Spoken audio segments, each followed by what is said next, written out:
asalaamualeykum wa rahmatullah. Islam xewleeti na.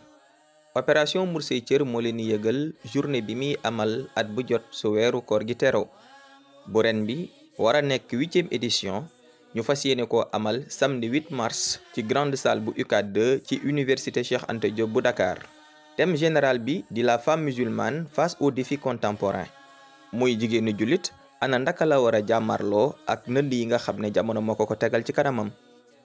ñu war caa amal nag ay waxtaan yu fasantiku te ay boromi xam-xam di ko taxawee. soxna Aïcha Ñing dina waxtaanee cancer du col de l'utérus muy cancer bi jàpp butitu njurukaay. Seyda Maam Jaara Ñang dina waxtaanee la femme musulmane face au monde du travail muy jigéeni jullit ak liggéey. Seyda Fatima Lo dina dellu si ci la femme musulmane face au défi du ménage muy jigéeni jullit ana nan la war a nekkee ci biir këram. al oustaz Mor Kébé di waxtaane journée mondiale de la femme, quelle doit être la position de la femme musulmane mooy bis bi nga xam ne àdduna da ko jagleel jigéen ana ban taxawaay la ci jullit bu jigéen bi war a amee. waxtaan yooyu Seyda Aïcha Aboubacar Sall moom moo koy modéré. ginnaaw gi Seyda Ndey Fatou Fall mu baax mi dina dellu si tënk li nga xam ne moom lañ fa jot a waxtaane waaye tamit joxe ay ndénkaan gën a soññ soxna yi.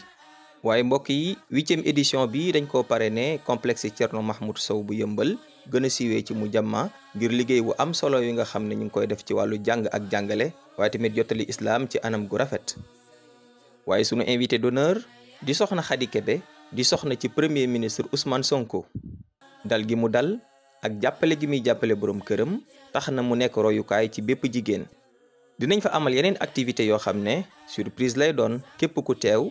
di nga ko gis incha allah képp koo xam ne da nga bëgg a fësal sak njaay ca bis ba wala nga fësal sab liggéey wala sax nga bëgg a sponsoriser bés bi gaawal gaaw wala moo fees nga woote ci numéro yii 77 285 43 76 wala 77 451 12 41 yàlla nañ ko fekkee ak jàmm asalaamualeykum wa rahmatullahi wa barakaatu.